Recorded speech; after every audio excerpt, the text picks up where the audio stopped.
기조 강연을 부탁드렸는데요. 저희 큰 박수로 모시겠습니다. 이인호 교수님 무대 위로 나와주시죠. 여러분의 큰 박수로 보내주시면 감사하겠습니다.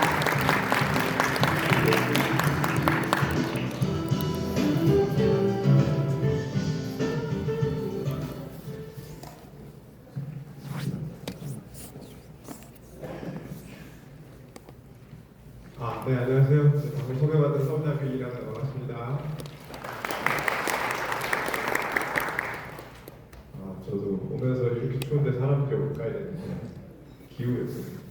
아주 많이 오셨는데 제가 오늘 30분 동안 상당히 많은 얘기를 드려야 될 것 같아서 축약적으로 좀 말씀을 드릴 텐데 이미 여기 오신 분들은 어느 정도 AI에 대한 어떤 기본 지식이 있으실 것 같아서 다행이라고 생각합니다.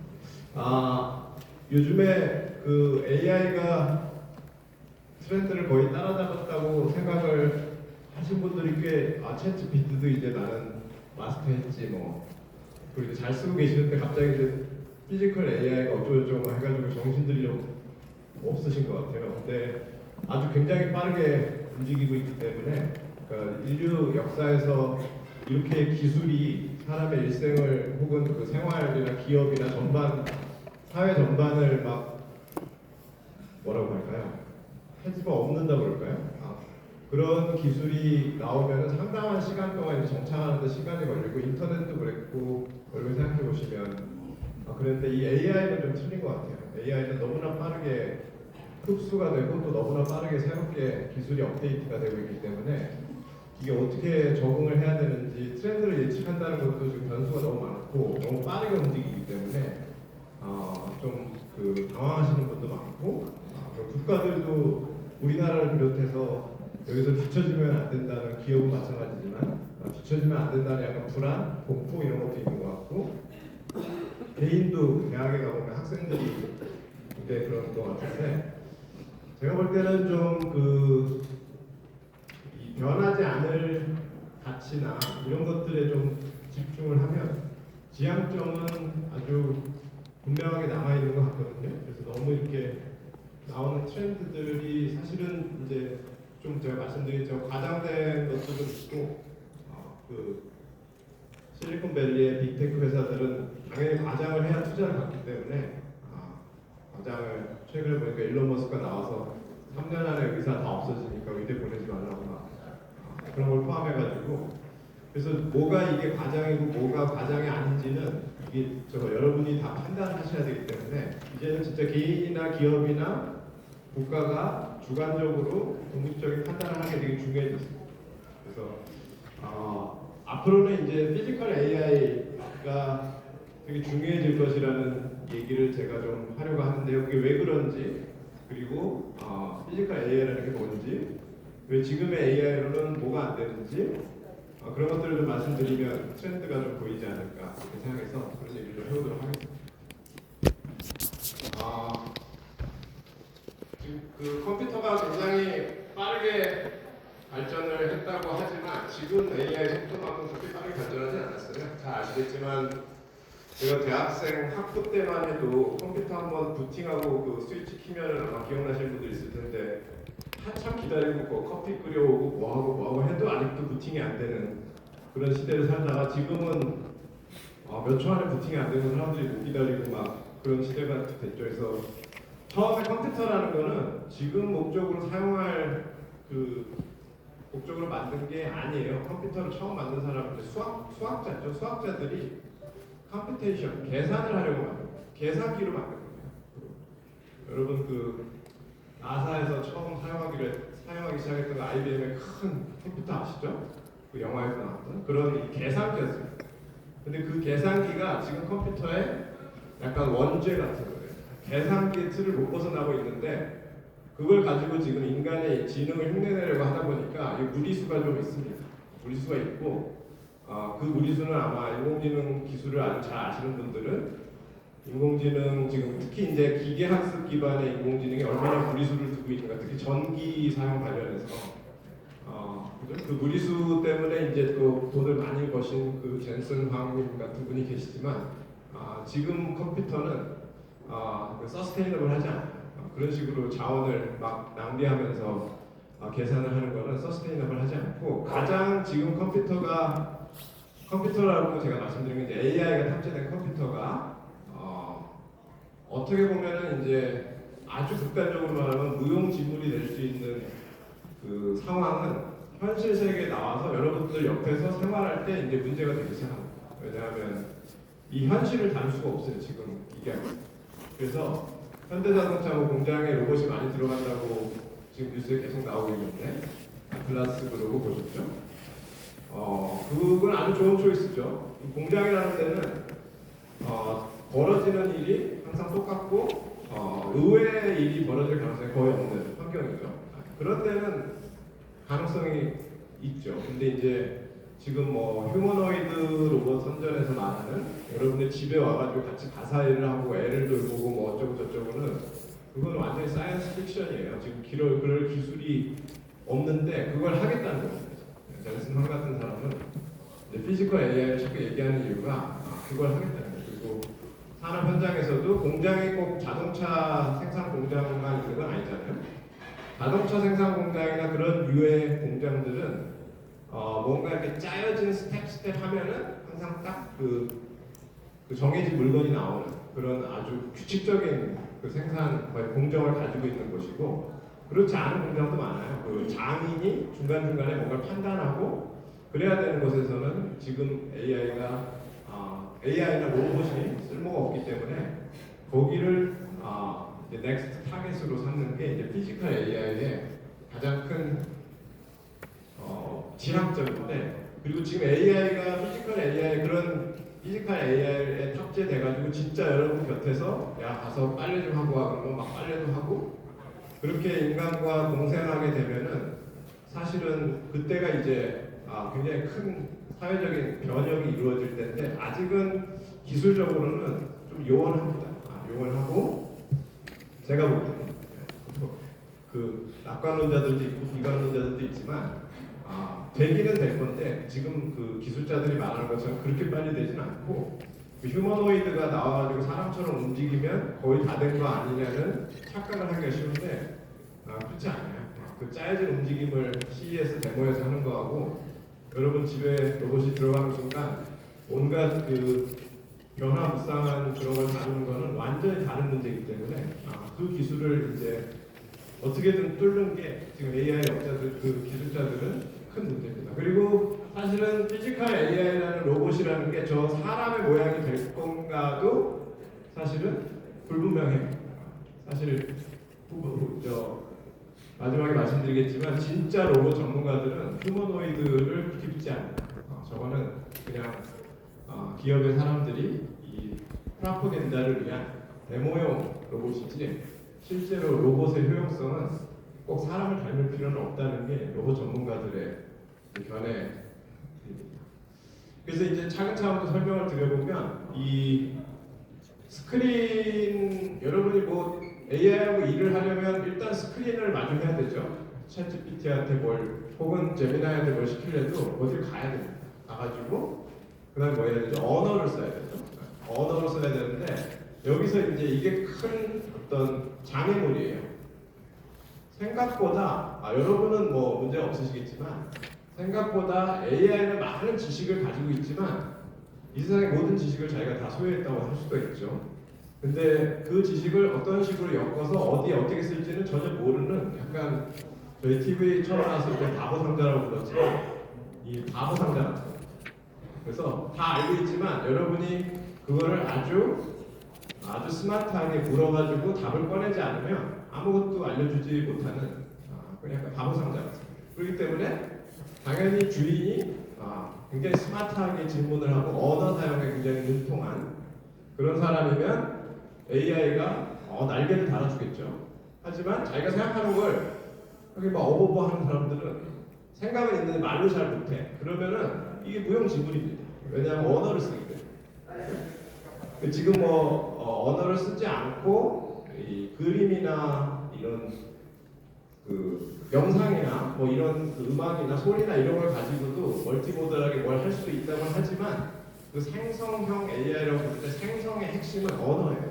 언어로 모든 걸 배우고 그게 이제 엄청난 한계고 여기서 인간과 인간의 뇌와 좀 부딪히는 측면이에요. 인간의 뇌는 여러분이 언어 생활을 하긴 하지만 하루에 언어로 소통하는 게 30%가 안 돼요. 나머지는 그냥 이렇게 눈짓 발짓하고 그 회사에 같이 일하는 사람 이렇게 눈짓하면 딱 알아서 움직이고 그리고 대화할 때도 언어로 소통하지 않는 굉장히 넌버벌한 정보가 상당히 많이 교환이 되거든요. 그래서 언어로 100% 여러분이 하루 종일 이 뇌로 소통을 하면 피곤해서 아마 한 일주일은 쉬셔야 돼요. 그리고 그게 이제 뇌가 에너지를 절약하는 방법이에요. 언어로 근데 지금의 이 AI는 에너지를 무한대로 쓸 수 있기 때문에 그렇게 하고 있지만 극단적으로 말하면 이제 입만 살아있는 여러분 주변에도 그런 분들 가끔 계시죠? 이론은 굉장히 해박한데 실제로 해보라고 하면 잘 못하는 그런 거하고 약간 비슷합니다. 그걸 이제 그 문제가 생기는 이유가 언어로만 학습을 했고 실제로 자기가 체험하지 않은 지식을 소유하고 있으면 이거는 AI만 그런 게 아니라 인간의 뇌도 책을 많이 읽어가지고 해박한데 실제로 요리 책을 많이 읽어서 요리에 대해서 되게 해박한데 실제로 할 수 있는 건 라면밖에 없는 사람 뭐 그런 거하고 비슷합니다. 그러니까 자기 몸을 가지고 자기가 체득한 지식이 아니기 때문에 이 아주 해박한 참모는 될 수 있지만 이 지금의 AI는 절대 뭔가를 결정해주거나 이런 거는 할 수가 없어요. 그걸 이제 바디가 없는 상태에서 만들어내는 지식이라고 해서 disembodied cognition이라고 하는데 인간의 뇌나 생명체의 뇌는 자기의 바디, 몸의 조건을 반드시 고려해서 생각을 하게 되고 여러분의 이 생각의 틀이라는 것도 아주 어렸을 때부터 여러분이 몸을 가지고 세상과 부딪히고 다른 사람과 부딪히고 하면서 만들어낸 세상의 어떤 모델에 의해서 제한을 받습니다. 생각의 틀이. 여러분은 그걸 잘 못 느끼실 수도 있지만 그래서 몸이 있다는 거하고 없다는 거는 이 인지적인 능력이나 생각하는 방식, 학습하는 방식에 엄청난 차이를 만듭니다. 지금 이제 젠슨 왕이 계속 그 부르짖고 다니는 피지컬 AI는 이 몸을 가진 로봇이 AI를 탑재해서 스스로 돌아다니면서 학습하게 하자. 뭐 이런 아주 방향 자체는 아주 올바른 방향인데 기술적으로 굉장히 어려운 걸 지금 얘기하고 있습니다. 그리고 그런 걸 이제 많이 비판하는 사람이 이제 그얀 루푼이라는 메타의 수석 과학자, 여기는 수석 과학자로 나왔는데 얼마 전에 관뒀어요. 그래서 메타에서 그런 얘기 하지 말라고 막 계속 하고 다녀가지고 잘렸는지 스스로 관뒀는지 관뒀습니다. 그리고 이제 나 할 말 할 거야 하면서 막 이제 돌아다니고 근데 지금 LLM이라고 하죠. 거대 언어 모델은 죽었다 깨어나도 물리 세계를 이해를 못한다. 여러분 유튜브 같은 거 보시면 로봇이 막 그 간단한 걸 못해가지고 막 부엌에서 미끄러지고 막 넘어지고 막 여러분이 보는 테슬라나 이런 데서 보여주는 아주 정교하게 움직이는 로봇은 그거 다 연출된 겁니다. 실제 생활에 오면은 그렇게 못 움직여요. 그리고 모터 자체가 너무 시끄럽기 때문에 여러분이 집에 들이고 싶지 않은 그런 소리가 나요. 거기는 소리를 다 배제하고 아름다운 음악을 BGM으로 까니까 여러분이 그걸 못 듣는데 어쨌든 이 저기 보면 뭐 사과가 떨어지는 거는 아주 디테일하게 뉴턴의 만류인력까지 해가지고 설명할 수 있지만 이 AI한테 카메라로 사과를 딱 보여주면 그 사과가 뭔지 얘는 잘 몰라요. 과일인지도 모릅니다. 그래서 그런 문제가 있기 때문에 이 일상생활로 나올 수가 없다. AI. 그런 문제가 있어요. AI가 일단 이 물리세계, 피지컬 월드로 나오려면 이 바깥 세상을 즉각 빨리빨리 인식해야 돼요. 여기 사람이 많구나. 여기는 뭐 이렇게 공간이 탁 트여져 있구나. 화장실 어느 쪽에 있구나. 그거를 무슨 빅데이터에 의존하지 않고 자기가 잠깐 돌아다녀 보면 금방 알 수가 있어요. 그리고 그걸 바탕으로 모든 정보가 여기 있는 게 아니기 때문에 과거에 자기가 알고 있던 지식과 지금 수집한 정보를 가지고 빨리빨리 추론을 해가지고 대충 때려잡고 그냥 빨리 움직여야 돼요. 그래서 뭐 계산이 끝날 때까지 기다리고 이러다가는 일상생활에서는 이 생활이 안 돼요.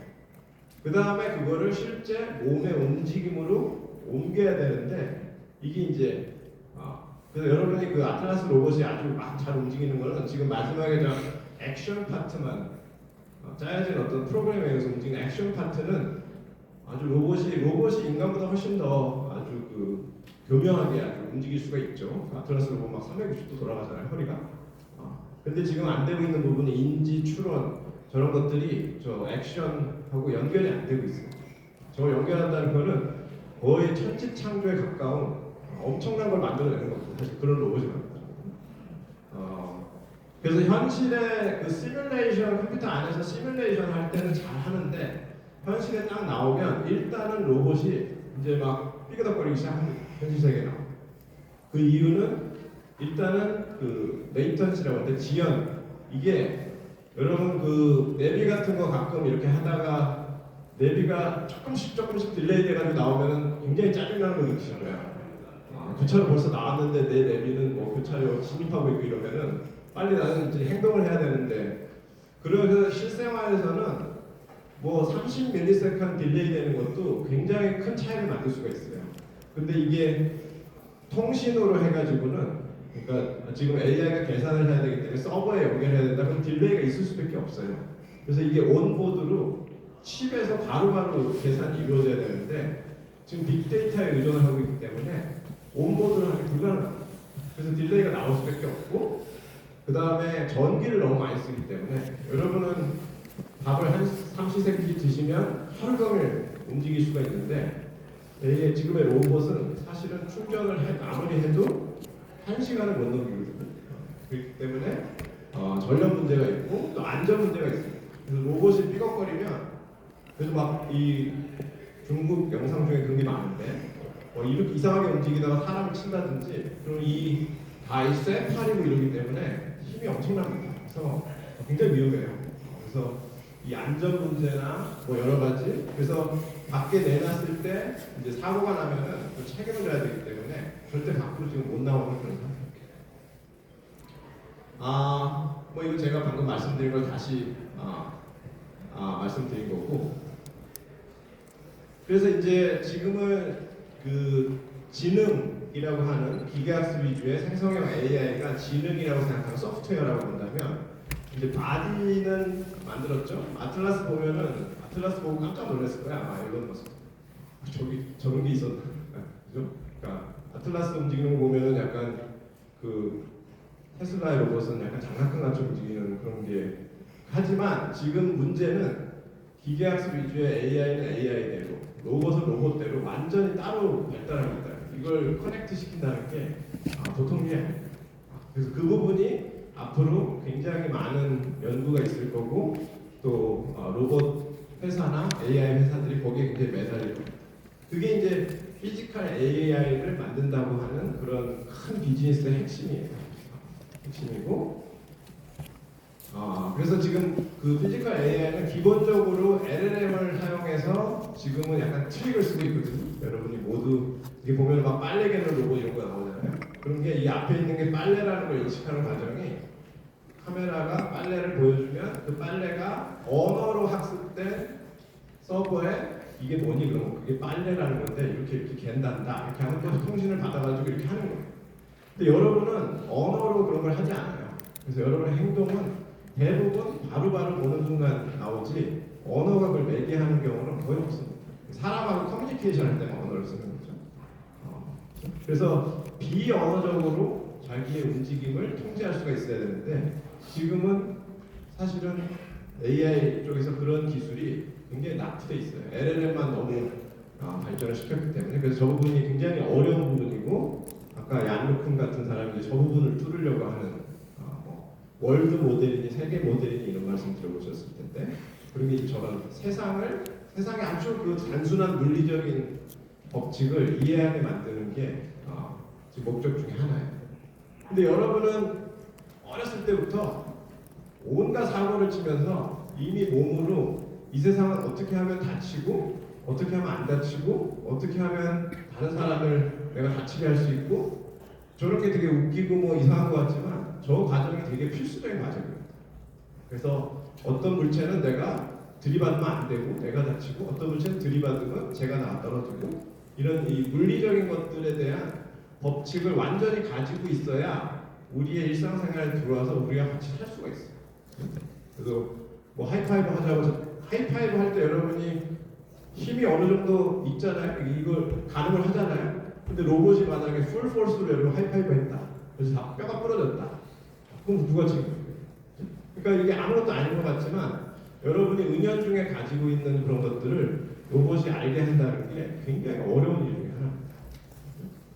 그래서 근데 이제 인간의 뇌는 사실은 한 번만 그걸 경험하면은 그걸 바로 탑재해가지고 아 이렇게 하면은 사람이 다치는구나. 그러면 그 다음 행동부터는 바로 그렇게 하지 않을 수 있는 이 원샷 학습이라는 게 가능해요. 이게 이제 해마가 있기 때문에 여러분이 이게 가능한데 해마가 이제 손상되는 치매 같은 게 걸리면 이제 그런 게 이제 어려워지는 거죠. 일상생활에서 뭔가 배운 거를 활용하는. 그래서 지금 구글의 딥마인드나 이런 데서는 그 데미사 서비스는 이제 뇌과학자기도 하기 때문에 어떻게 하면은 이 해마의 기능을 닮은 AI를 만들 수 있을까? 그리고 지금 AI가 로봇에 탑재될 수 없는 가장 큰 이유가 저기 이제 지속적 학습, 그 컨티뉴얼 러닝이라는 게 안 돼요.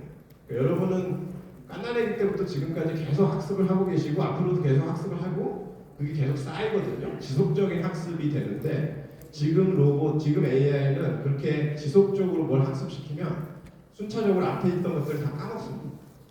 그래서 계속해서 학습을 하면 쌓이지가 않아요.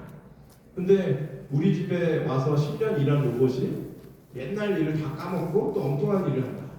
그거는 있을 수가 없는 일이죠. 사람한테는.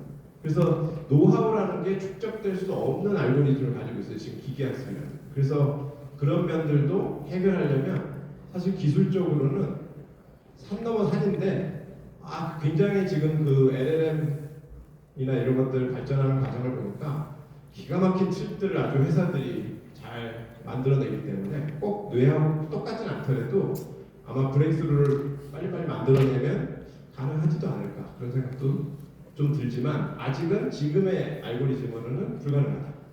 그런 것들이 있고 또 이제 감각도 지금 AI는 촉각이 없어요.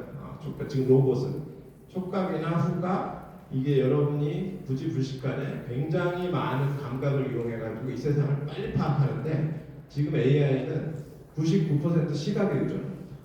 근데 시각은 상당히 어려운 숙제 중에 하나예요.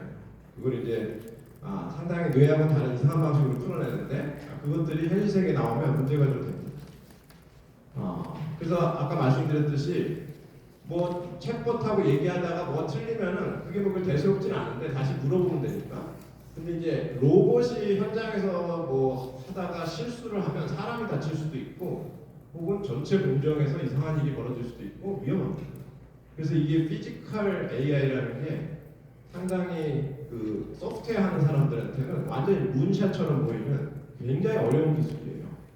근데 그런 것들을 하겠다는 거죠. 그리고 실제로 하겠다는 사람이 정말 많고 뛰어들면 이 문에는 못 가더라도 그 중간까지라도 가기 때문에 어떤 형식으로든 우리의 생활에 로봇이 들어올 걸로 산업에 예상이 됩니다. 지금의 이제 짜여진 루틴만 하는 로봇 말고 약간은 유연성을 가지고 변화도 다룰 수 있는 그런 로봇이 들어올 것 같아요.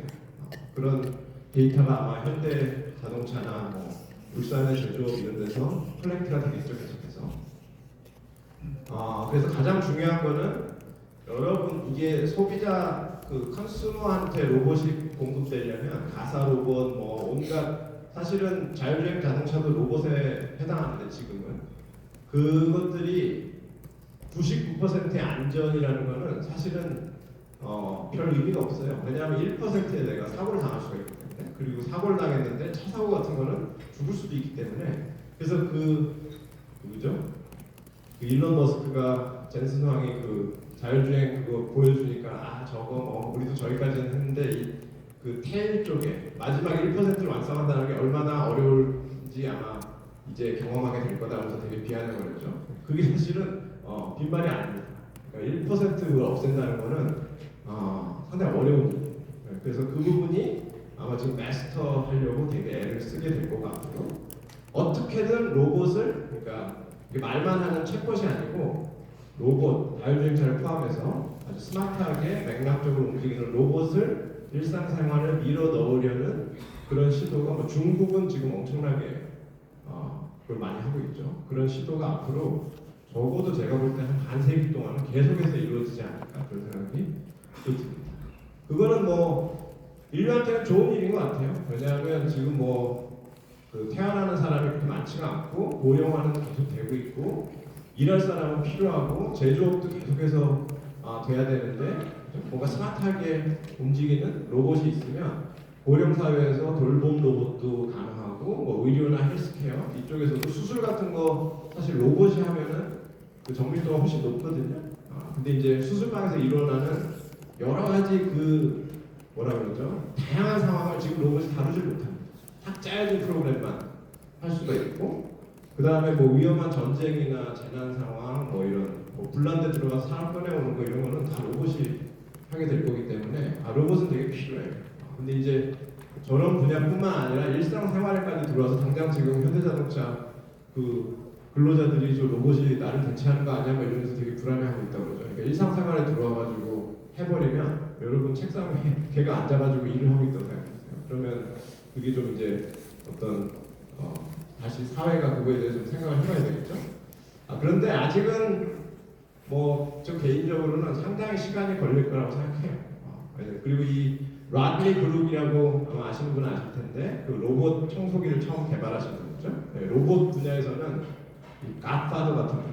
이분이 휴머노이드 웃기고 있네 이런 인터뷰를 뉴욕타임즈가 했어요. 저거는 진짜 그 마네킹에 불과하다. 로봇의 가치는 인간이 할 수 없는 굉장히 특수한 움직임을 하면서 특수한 용도를 할 수 있는 게 인간이 할 수 없는 걸 예를 들어서 바닥을 하루 종일 쓸고 다니는 로봇 여러분이 바닥을 하루 종일 쓸고 다닐 수 없잖아요.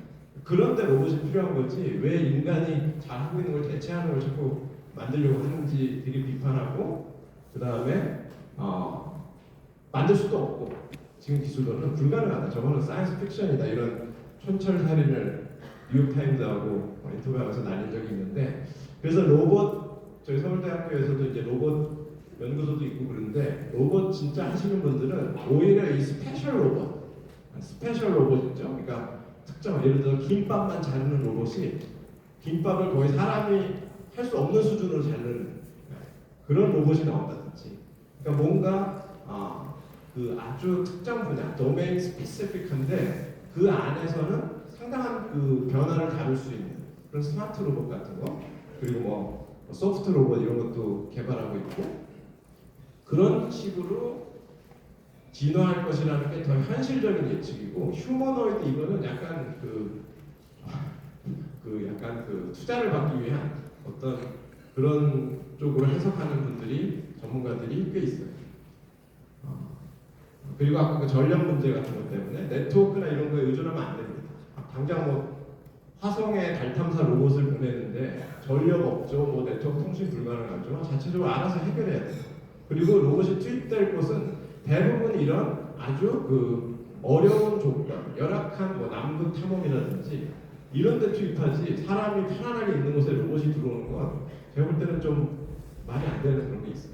그런 게 있어서 이 뭐 엣지 컴퓨팅이라든지 이 반도체 자체에서 그걸 다 처리하는 그래서 지금 구글 딥마인드도 반도체와 소프트웨어가 거의 구별이 안 갈 정도의 어떤 새로운 반도체를 설계하려고 반도체는 그래서 계속해서 뭔가 루프 속에 있을 것 같아요. 그래서 뭐 정리하면 이 시각뿐 아니라 이 멀티모달 데이터를 이용한 어떤 그 로봇 산업, 그 다음에 엣지아이라고 해서 그 현장에서 클라우드 컴퓨팅 없이도 작동할 수 있는 로컬한 그런 머신 같은 것들, 그 다음에 언어를 쓰지 않는 LLM을 전혀 쓰지 않고도 일상생활에서 할 수 있는 그런 로봇 이런 것들이 앞으로 굉장히 많이 개발되고 실제로 나오면 산업 현장에서 꽤 큰 방향을 불러일으킬 것 같고 결국에는 AI와 휴먼이 만나서 그러니까 피지컬한 로봇이 만나서